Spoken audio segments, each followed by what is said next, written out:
Before we get into the individual matchups, why don't you pick your 8 teams that you think are going to head through the playoffs? Okay, I will say I didn't actually prep this part, so I'm just going to do it sort of free ball at this point in time.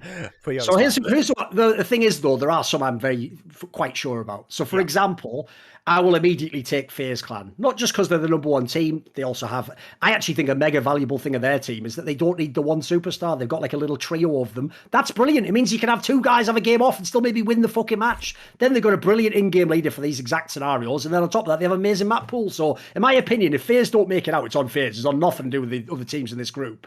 So FaZe Clan, I'm taking them as a lock. After that, I take Na'Vi as well. Now everyone's going to go, but Na'Vi haven't been quite as good. Here's the thing. Na'Vi not being quite as good is still semi-finals, quarterfinal, and Simple the best rated player in the whole world. So, you know what? I'll take that as good enough to sneak in the top 8 of a major. Well, you also, Na'Vi's recent, perhaps you would say, underperformance at Katowice was highly predicated on geopolitical events around the world and disruption from the outside into the team. So probably by now you would think that they would have overcome some of these barriers or at least, not been quite so rattled or unsettled by them.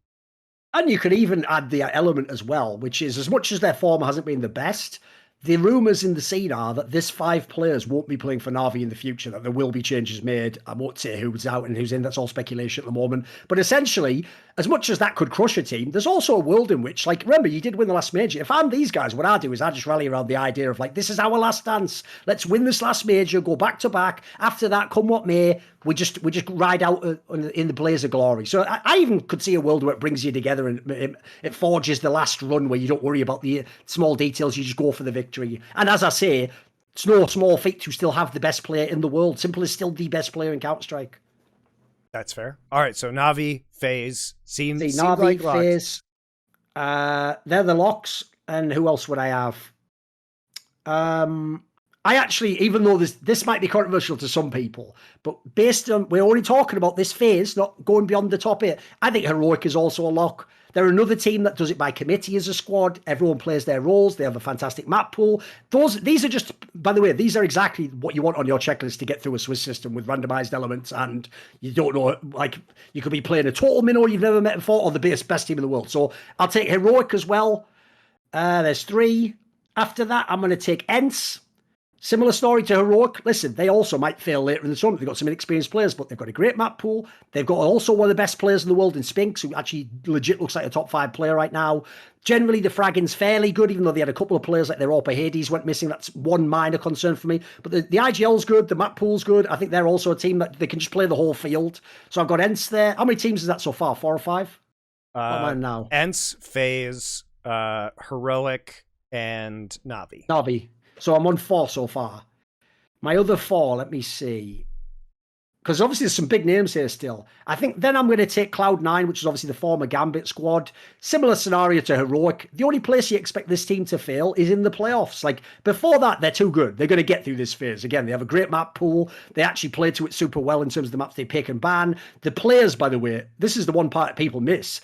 When everyone talks about the whole real world situation affecting people, it's mainly outsiders and Na'Vi that have been affected. This team is actually really good again. If you watch Gambit now, even on LAN, their players are putting up the numbers you want them to put up. Like, Shiro's a monster, mate. Axal's very good again. Hobbit's in the game still. So I actually think, again, raw fragging, it's way too much. And the map pool has always been good with this team. So they're always a hard team to play, in my opinion. So I expect them to get through.